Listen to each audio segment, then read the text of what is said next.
अस्सलाम वालेकुम। आज हम साउदर्न ब्लॉटिंग की बात करेंगे। साउदर्न ब्लॉटिंग होती क्या है? बेसिकली कि प्रोसीजर है और इस प्रोसीजर के थ्रू होता क्या है, हम किसी भी दो आपके क्या कहते हैं पर्सन्स में आपकी एक साउदर्न ब्लॉटिंग का मेन फंक्शन ये कि वो जो जीनोमिक डीएनए है उसको आइडेंटिफाई करता है और डिफरेंट जो डीएनए के सीक्वेंसेस होते हैं उनको आइडेंटिफाई करता है। मतलब लेट्स सपोज कि ये साउदर्न ब्लॉटिंग के थ्रू हम डिफरेंट तरह की म्यूटेशंस हम क्या कहते हैं आपकी पॉइंट म्यूटेशंस डिटेक्ट कर सकते हैं।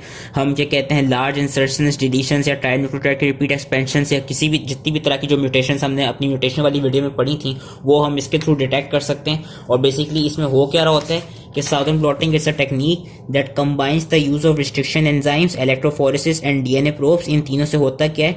टू जनरेट किससे हो रहा है? रिस्ट्रिक्शन एंजाइम से। सेपरेट किससे हो रही है? इलेक्ट्रोफोरेसिस से। एंड डिटेक्ट कौन कर रहा है? प्रोब्स।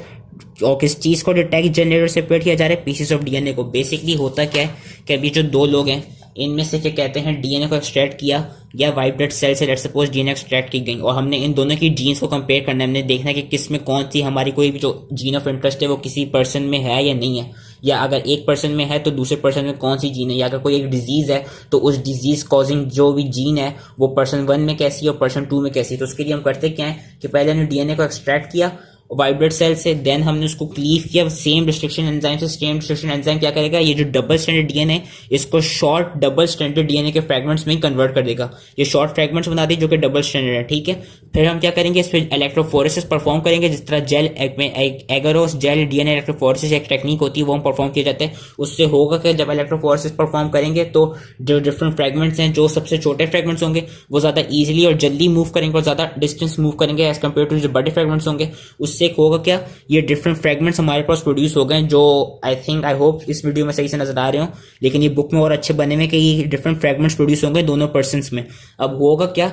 क्योंकि ये डबल स्टैंडर्ड है और वो जो जीन होती है, जो भी इंटरेस्ट की जीन होती है, जो भी एक जीन सीक्वेंस होता है वो सिंगल स्ट्रैंड में होता है। तो होगा क्या? इस डबल स्टैंडर्ड डीएनए का जो सीक्वेंस बना है इसको हम सिंगल स्ट्रैंड में कन्वर्ट करने के लिए क्या करेंगे? हम ब्लॉटिंग करेंगे। और हम सिंगल स्ट्रैंड में कैसे कन्वर्ट करेंगे? हम सोडियम हाइड्रोक्साइड वो एक एज अल्कलाइजिंग, हमने प्रोब्स की वीडियो में भी पढ़ा था कि जब हमने डीनेचर करना होता है डीएनए को तो हम क्या कहते हैं उसको एल्कलाइन उसमें सोल्यूशन में डीनेचर करते हैं। एल्कलाइन सोल्यूशन कौन सा होता है? सोडियम हाइड्रोक्साइड का होता है। तो सोडियम हाइड्रोक्साइड के थ्रू इस जो डबल स्टैंडर्ड डीएनए की जो यहाँ पे हमें मिले हैं फ्रेगमेंट्स उनको हमने सिंगल स्टैंडर्ड में कन्वर्ट किया कि denature the double standard DNA into single strands. और फिर हमने इनको ट्रांसफर करेंगे एक नाइट्रोसेल्यूलोस मेम्ब्रेन में। जो एक सिंगल स्ट्रैंड का फिर सीक्वेंस बन जाएगा ना, उसको फिर एक नाइट्रोसेल्यूलोस मेम्ब्रेन पर ट्रांसफर कर देंगे।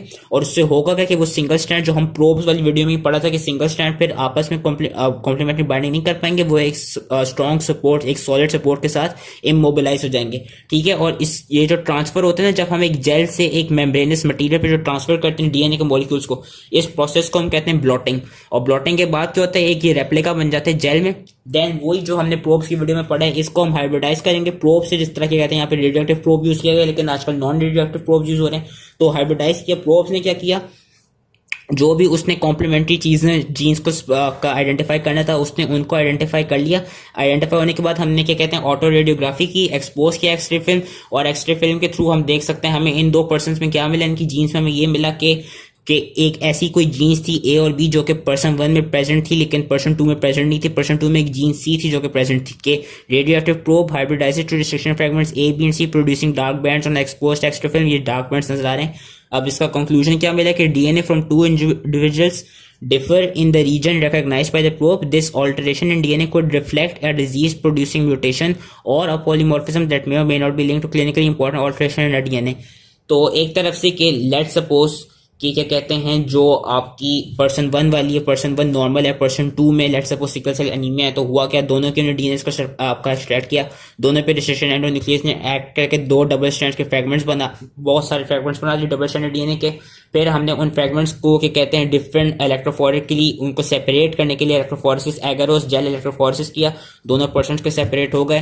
फिर हमने डीनेचर कराया, डीनेचर करा के हमने उनको नाइट्रोसेल्यूलोस मेम्ब्रेन पे ट्रांसफर किया सिंगल स्ट्रैंड्स को, और उस प्रोसेस को कहा गया है ब्लॉटिंग, जो ट्रांसफर वाला प्रोसेस होता है। फिर हमने उस पर वो प्रोब ऐड किया, हाइब्रिडाइज किया प्रोब से। प्रोब ने अब जाके क्या कहते हैं फिर आइडेंटिफाई कर दिया, फिर ऑटो रेडियोग्राफी की। अब हमें मिला क्या? हमको ये चीज मिल गया। तो हम अगर लेट सपोज हम क्योंकि सिकल सेल एनीमिया हम इमेजिन करें, हम सिकल सेल एनीमिया देख रहे थे, तो अब ये होगा कि सिंस हमें मिल गया कि लेट सपोज हमें ये मिला कि पर्सन 2 में ये वाली जीन ज्यादा प्रेजेंट है कंपेयर टू पर्सन ए अभी, तो हम एक तरफ से इसके थ्रू हम ये आइडेंटिफाई कर सकते हैं कि हाँ ये देखो पर्सन 2 में ये वाली जीन खराब आ रही है जो कि पर्सन 1 में पर्सन 1 वाली जीन नहीं आ रही, यानी इट कैन डिटेक्ट के इट इज आपका सिकल सेल एनीमिया या it can detect some other disease as well. तो बेसिकली साउदर्न ब्लॉटिंग का एक फंक्शन यही होता है कि जो दो पर्सन हैं उनके आपस में दरमियान में कंपेयर करती है, और कंपेयर करने के बाद हम वो जो आपका जो एक ओवरऑल जीनोमिक डीएनए का स्ट्रक्चर है, जो सीक्वेंस है, हम उसको देख सकते हैं, उसको हम आइडेंटिफाई कर सकते हैं। तो ये बस चीज़ आपने याद रखनी है कि साउदर्न ब्लॉटिंग डीएनए पे होती है, और इसी तरह की कहते हैं इसी प्रोसीजर की काफी और ब्लॉटिंग्स होती हैं, जिस तरह वेस्टर्न ब्लॉटिंग होती है, नॉर्दर्न ब्लॉटिंग होती है। बस आपने याद रखना है कि जो साउदर्न ब्लॉटिंग होती है वो हम डीएनए पे करते हैं, डीएनए का पूरा जीनोमिक स्ट्रक्चर चेक करने के लिए। जो आपकी वेस्टर्न ब्लॉटिंग होती है उसके लिए क्या कहते हैं कि टेबल है अच्छा सा जिसको याद कर लेना है। जो वेस्टर्न ब्लॉटिंग होती है, वेस्टर्न ब्लॉटिंग में क्या होगा, हम प्रोटीन यूज करेंगे। हम क्या करेंगे, जो दो पर्सन होंगे उनकी प्रोटीन्स को सेपरेट करेंगे, और फिर उनके प्रोटीन्स के थ्रू देखेंगे कि कौन सी प्रोटीन किस पर्सन में प्रेजेंट है, किस में नहीं है, और वो कौन सी डिजीज को आइडेंटिफाई कर सकते हैं। और नॉर्दर्न ब्लॉटिंग में क्या होता है कि हम डीएनए के बजाय आरएनए यूज कर रहे होते हैं। तो बस एक ये ब्लॉटिंग की टेक्निक्स हैं, इसके रिलेटेड मैं कुछ वीडियोस, अगर आपको ये टेक्निक सही से पढ़नी हो, से अगर आपको टेक्निक का प्रोसीजर सही से याद करना हो, तो मैं डिस्क्रिप्शन में आपकी जो पहली वीडियो होगी वो डिस्क्रिप्शन में डाल दूंगा, उसको आप देख लीजिएगा कि जो प्रोसीजर होता है ब्लॉटिंग का, कि हम एक एगोरस जेल वाले सॉल्यूशन से एक नाइट्रोसेलुलोज मेम्ब्रेन में कैसे ट्रांसफर करते हैं, वो पहली वीडियो में जो डिस्क्रिप्शन में डालूंगा उसके थ्रू देख सकते हैं। वैसे आप क्या कहते हैं, जो मेरी डिस्क्रिप्शन में मैं एक और वीडियो डालूंगा, उसको आप शुरू के 2 मिनट देख सकते हैं, उससे आपको पता चल जाएगा कि साउदर्न ब्लॉटिंग, अगर आपको मेरी वीडियो से समझना है तो उस वीडियो से आपको समझ आ जाएगा, वो 4 मिनट की वीडियो है कि साउदर्न ब्लॉटिंग की बेसिकली एप्लीकेशंस क्या हैं और साउदर्न ब्लॉटिंग होती क्या है। तो that was southern blotting. Again मैं समराइज कर रहा हूँ, उसका बस फंक्शन यही है कि जो दो पर्सन हैं उनमें जो जीनोमिक डीएनए है उनको आपस में क्या कहते हैं हम वो कंपेयर कर सकें, और कंपेयर करके हम देख सकें कौन सी जीन्स किन पर्सन में प्रेजेंट हैं, किन में नहीं है, और वो जीन्स कौन सी डिजीज को सिग्निफाई या डिटेक्ट कर सकती हैं। तो that was it. I hope ही इसलिए समझ में आ गया, एंड थैंक यू।